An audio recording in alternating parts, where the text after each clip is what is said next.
व्यतीत करने का।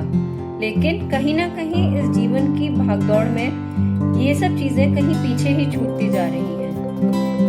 ये अक्सर देखा गया है कि हम अपने जीवन का प्रथम भाग लगा देते हैं नाम, शान व पैसा कमाने में, और वहीं जिंदगी का दूसरा भाग जाता है इसी पैसे को अपनी हेल्थ पे खर्च करने में। इन दिनों हम सभी ने देखा है कि यंग सीएडी या फिर हार्ट डिजीजेस के कारण यंग लोगों में भी बहुत डेथ्स हो रही हैं। तो आज हम चर्चा करेंगे यंग सीएडी या हार्ट डिजीजेस जो कि यंग लोगों में होती हैं।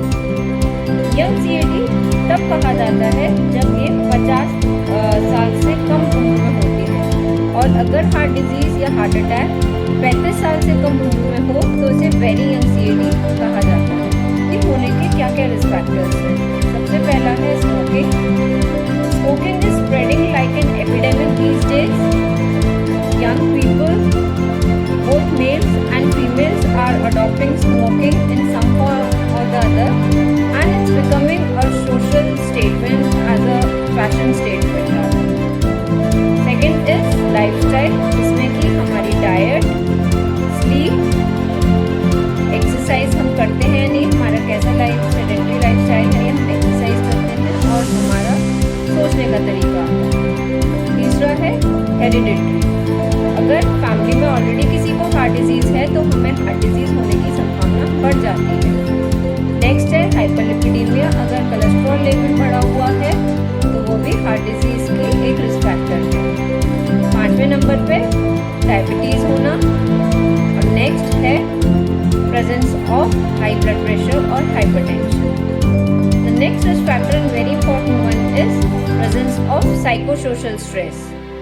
Any form of stress like presence of anger, fear, मनमुटाव होना, ये सब हार्ट डिजीज के रिस्क फैक्टर्स हैं। एक स्टडी, काफी बड़ी एक स्टडी है, इंटर हार्ट स्टडी, जिसके according psychosocial stress stands at on the fourth position in the risk factors.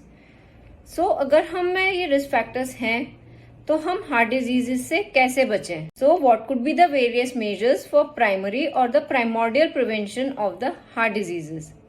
इसे हम चर्चा करेंगे in the form of A, B, C, D, E and F। यकीन मानिए इन्हें याद रखना और अपनाना काफी आसान है। A stands for assessment. सबसे पहले हमें अपनी हार्ट डिजीज का रिस्क असेस करना है।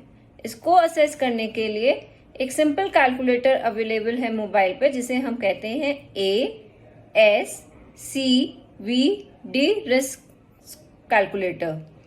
इस कैलकुलेटर के माध्यम से हम आने वाले 10 सालों में हमें हार्ट डिजीज होने की कितनी पॉसिबिलिटी है ये कैलकुलेट कर सकते हैं, और अकॉर्डिंगली हमें अपने डॉक्टर से जरूर मिलना चाहिए। B stands for blood pressure.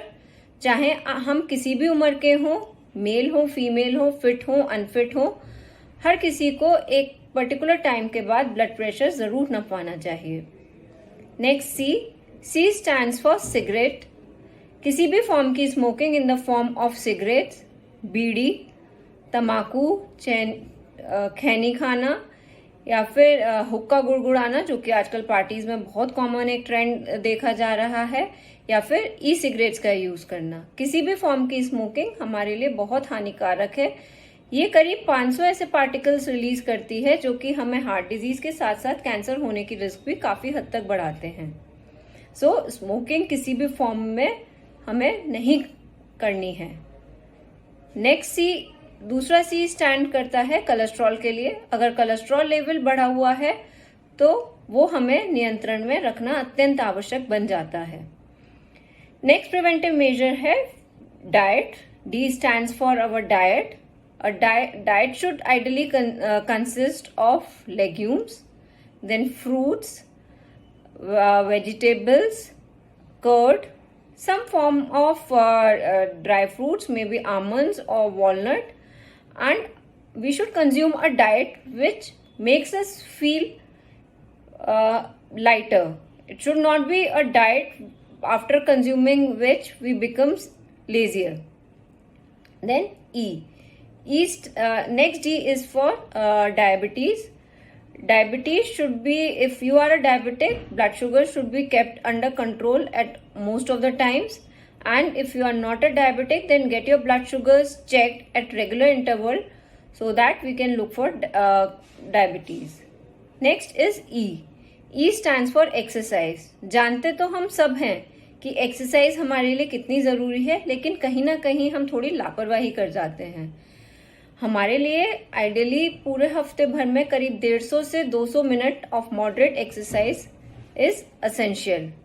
ऐसा भी कहा जाता है कि अगर 45 मिनट्स की ब्रिस्क वॉक की जाए तो करीब 45 मिनट्स हम अपनी लाइफ में जोड़ देते हैं.